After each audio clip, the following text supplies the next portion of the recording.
Here's their story. It's a metaphor. They don't believe that there ever was a God, or that there ever is a God, aside from man himself. And man has not reached that state yet, but can, this is what they teach in the lodges, that if you perfect yourself as the temple of the God within and become Christed, you've all heard this in the New Age movement, you too can become God. Here's the way they look at it. Here's their metaphor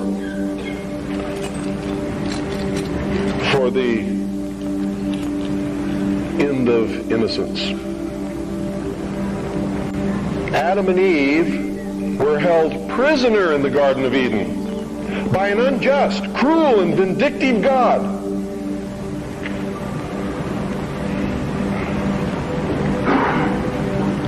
Until Lucifer, through his agent Satan, set man free from this garden by giving him the gift of intellect. Through the use of intellect, man will conquer the earth, will conquer nature, and will himself become God. It's taught in every Masonic temple in this land. Every secret brotherhood, every secret society, every mystical temple, every occult organization teaches the Luciferian philosophy. They do not believe in Lucifer. They do not believe in any entity called a devil, and they do not believe in God. It is a mistake for you to assume that they do. They're atheists in the strictest sense of the word. They are humanists. That's their religion. At the highest level, their goal is to create a world in which the adepts, the 1,000 points of light, working behind the veil to create the culmination of the great plan, can realize the ultimate happiness for mankind.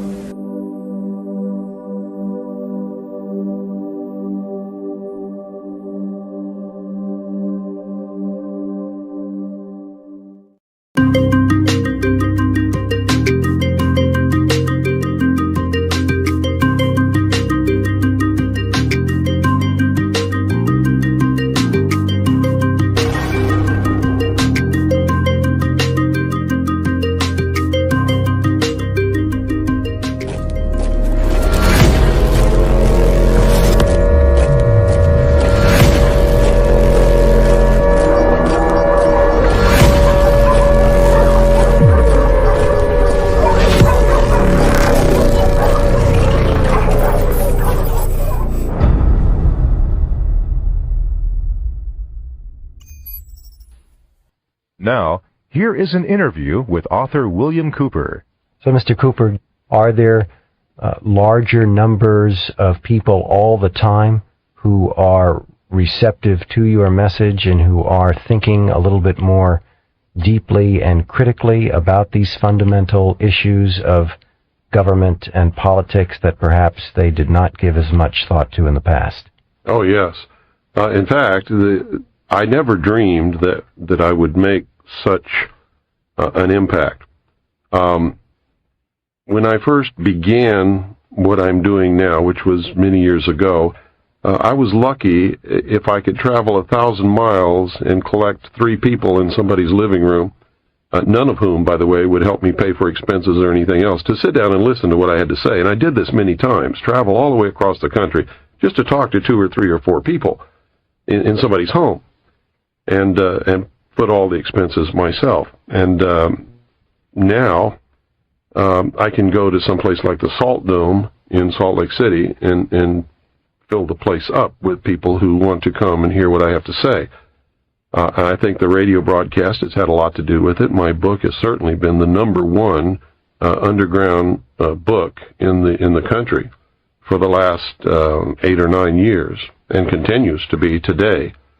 And I know that I'm really hitting the mark, and I'm really making people pay attention when the President of the United States, William Jefferson Clinton, names me in a White House memo which Rush Limbaugh read on the air as being the most dangerous radio host in America.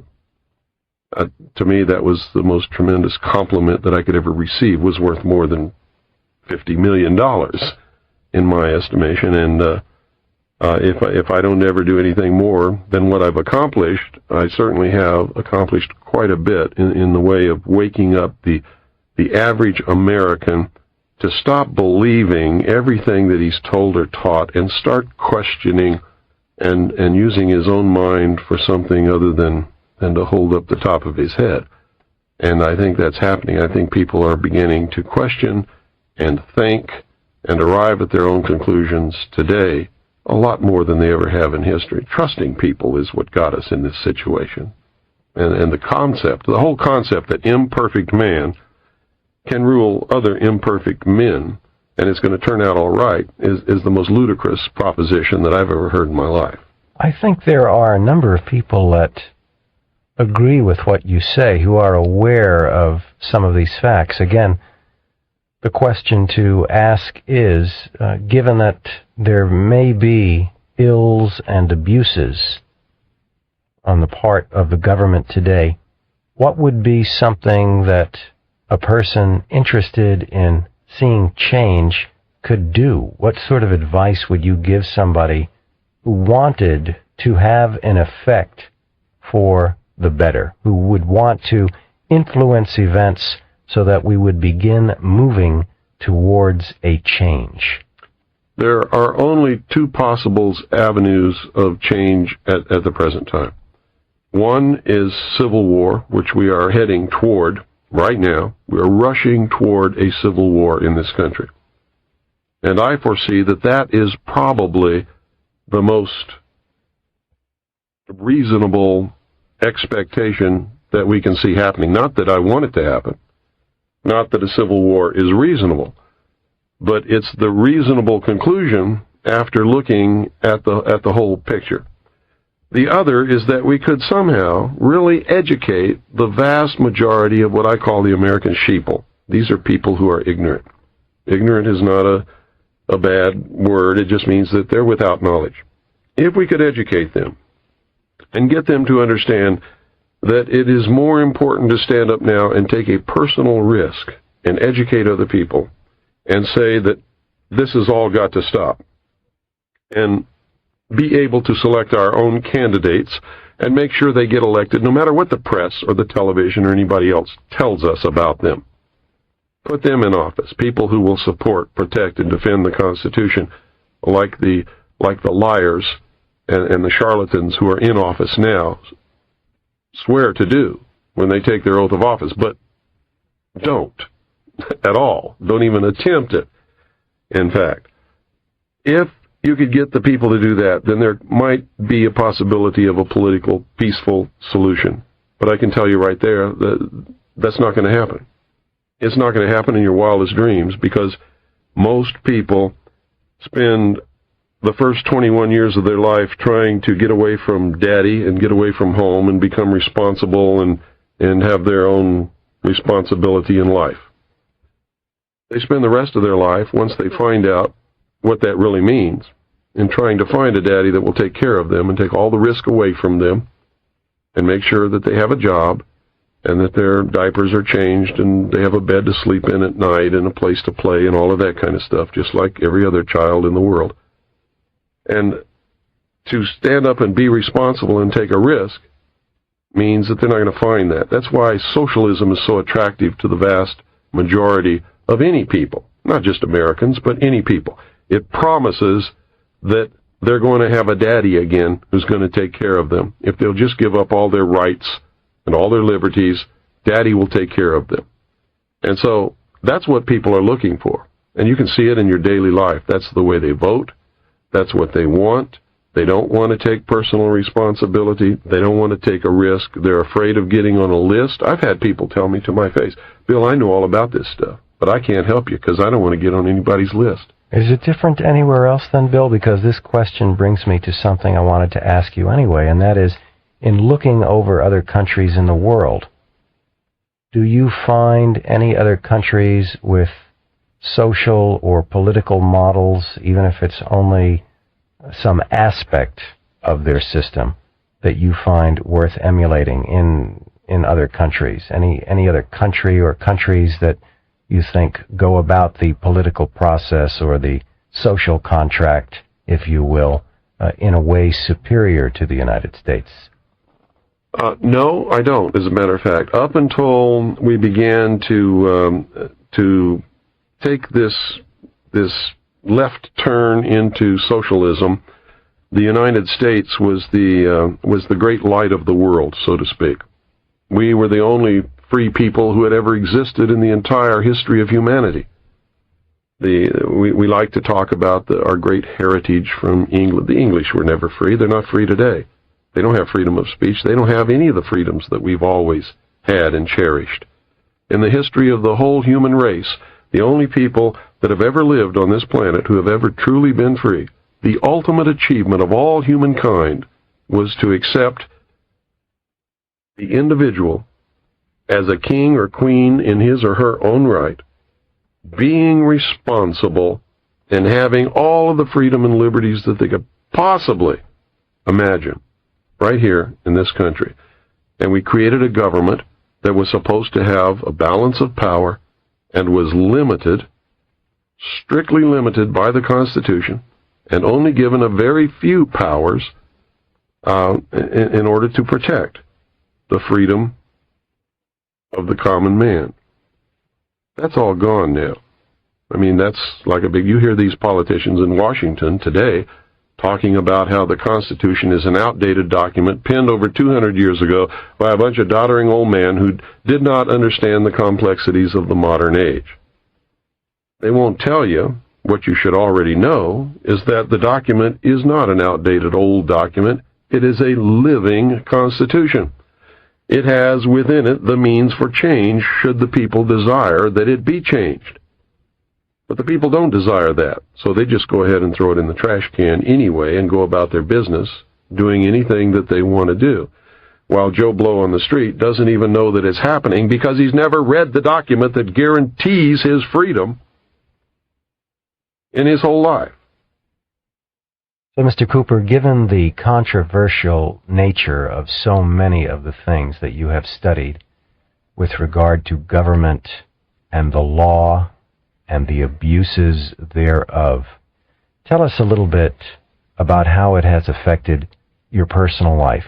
You're a family man with 2 children. What kind of impact has the work you've done had on your family? Well, that's quite an interesting question, and that doesn't get asked very much. But it's had a tremendous effect. If you want to find out how quickly society can turn against one, and I'm talking seriously here, stand up and tell the truth about just anything that you want to stand up and tell the truth about.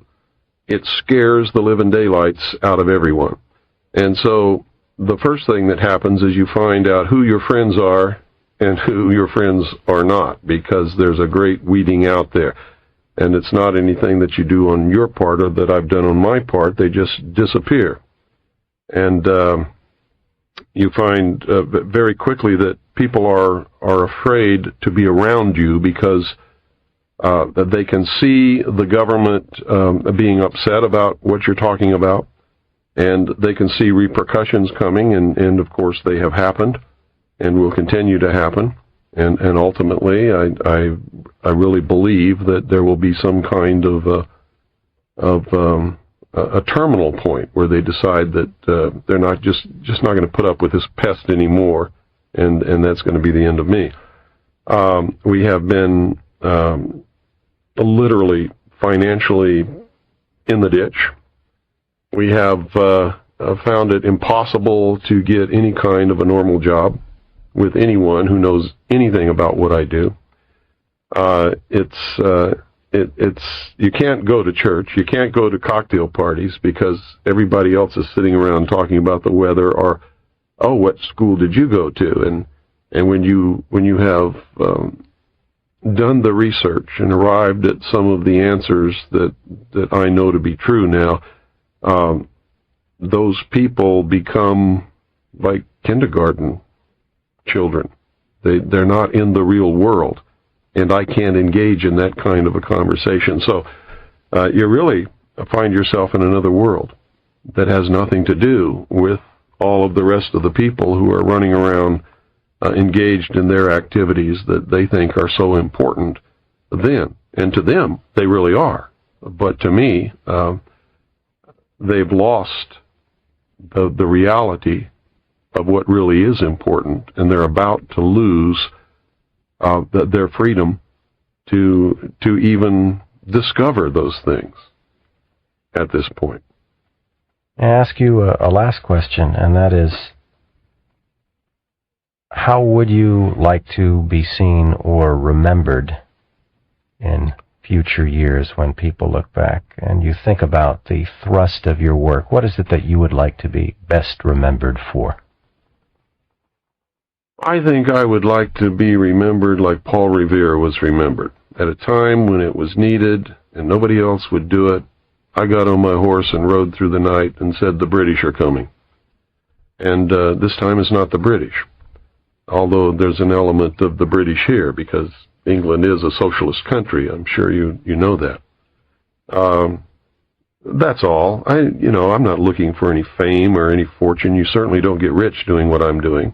And infamous is probably the real word that describes what happens to you as far as public recognition in a world where political correctness is the theme of the day.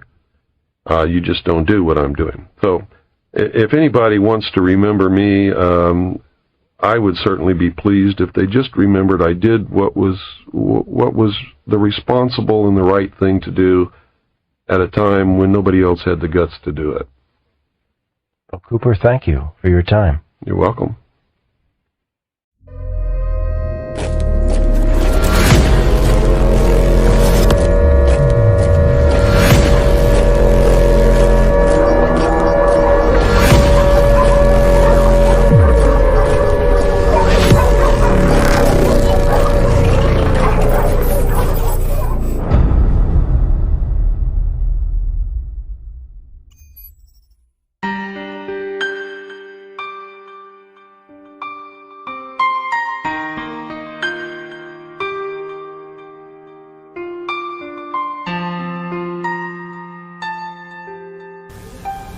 How many of you in here are Christians?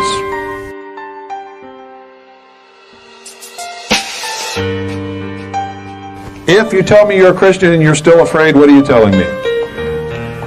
You're not a Christian. You're lying to yourself and you're lying to me. I don't care if you lie to yourself, but don't ever lie to me. Lie to yourself all you want to. Don't lie to me. If you're a Christian, you cannot be afraid.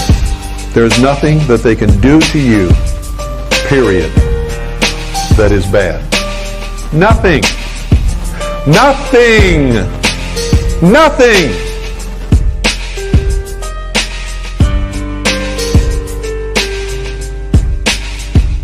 That's why I'm the most dangerous radio host in America. That's why I'm the most dangerous thing that's ever come along to these people in their entire history, because I am not afraid of them.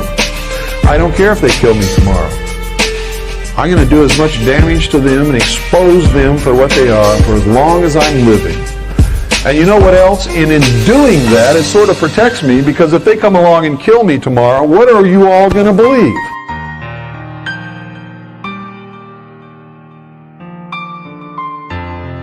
You know, I had some doubts, but now I know he was right. And so now they can't touch me. Now they can't touch me because of that. They've waited too long. They thought I was some silly little fool that would destroy myself somewhere along the way, and it hasn't happened. So now they back themselves into a corner. If they touch me now, in fact, I'll go one further. If I step out on my porch in the middle of winter and slip on the ice and my head cracks open as an accident, the whole world is going to know they killed me to shut me up.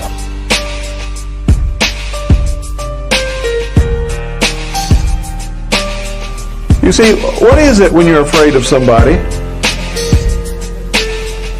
Let me put it a different way that you will all understand. Let me bring it home to you. You can't fight this battle if you're afraid of the enemy. He's already beaten you if you're afraid. You're whipped. You're finished. You can't fight the battle if you're afraid of the enemy. You can't do it. If they walked in here right now and put a gun to my head and said, we're going to shoot you, unless you say this, or this, I'll say shoot. Shoot. Go right ahead. Pull the trigger. And I'd look them right in the eye, and they can pull the trigger if they want to. And that's the truth. Because I'm not afraid.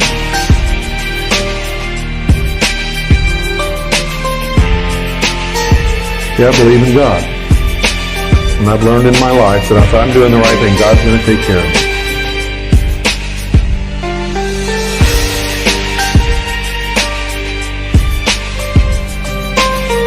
Then death is what? It's a transition.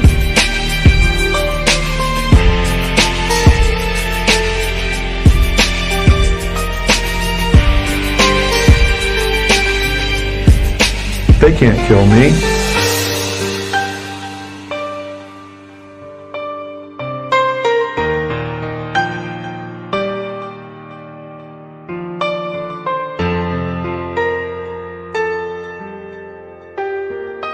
All they can do is set me free from this body. That's all. And isn't that the ultimate freedom? Isn't it? Yep. And who loves freedom more than anybody in this room? Me. So they can't hurt me. They can set me into another state of freedom. And if I've been doing God's work, God's going to smile at me and open the gates, and I'm going to get some rest. And it's going to feel good.